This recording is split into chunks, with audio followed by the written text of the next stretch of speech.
A natural gas explosion at Minnehaha Academy in Minneapolis on Wednesday collapsed part of the building, killing 2 people and hospitalizing 9 others, officials said. The explosion was caused by contractors doing work on the building, Minneapolis Assistant Fire Chief Brian Tyner said. The fire department had been searching Wednesday night for an individual who had been reported missing when they found the second body, Minneapolis Fire Chief John Frutal told reporters. Authorities had not identified the victims as of Wednesday night, but said those killed were both staff members from Minnehaha Academy. In separate statements, Minnehaha Academy identified the victims who were killed in the gas explosion as receptionist Ruth Berg and staff member John Carlson. Berg worked for the school for 17 years, the school said in a statement. As our receptionist, she welcomed everyone with a smile and was always willing to go the extra mile to help our students, families, and staff, the statement read. She will be greatly missed. Please keep Ruth's family, and our school community, in your prayers. Carlson was an alumnus and staff member, the school said, who was Minnehaha's biggest cheerleader and a longtime presence in the school. He graduated from Minnehaha in 1953, sent his children here, and after retiring from his first career he came back to work at the school. John will be deeply missed, the statement read.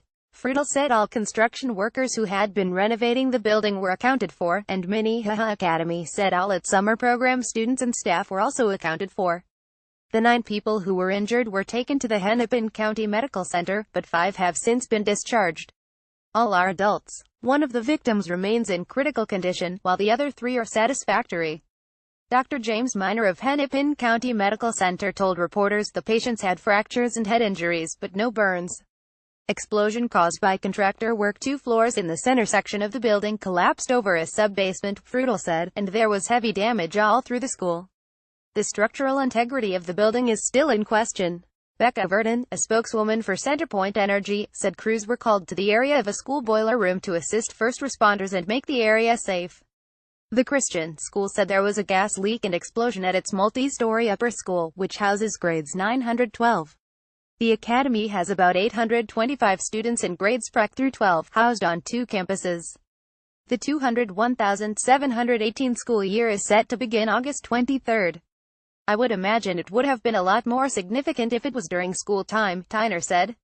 It is a good thing that it's the summertime and probably limited the amount of people that were in the building.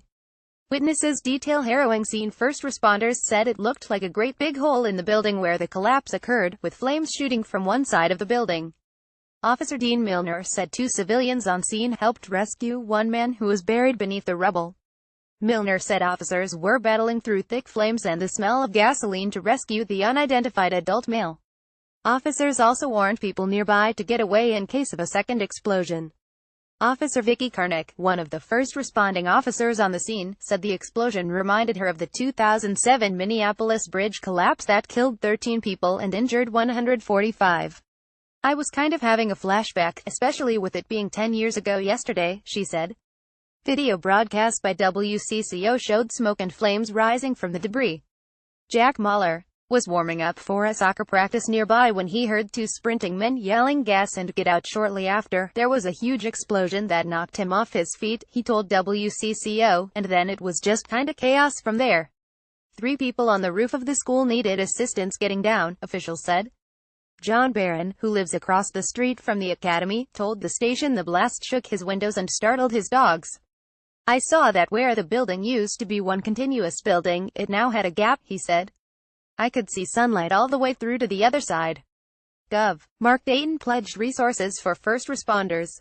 I thank the many firefighters, paramedics, and law enforcement officers who rushed to the scene this morning, and who are working still to ensure the safety of our children, adults, friends, and neighbors, he said in a statement.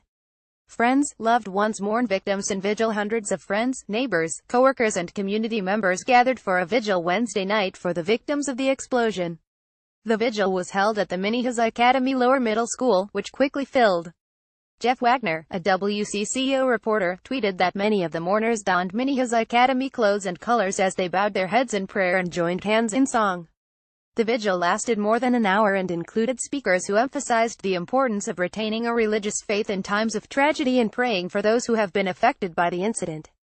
Let this be a reminder to each and every one of us, no one got up this morning thinking that this was going to happen, one of the speakers at the vigil said.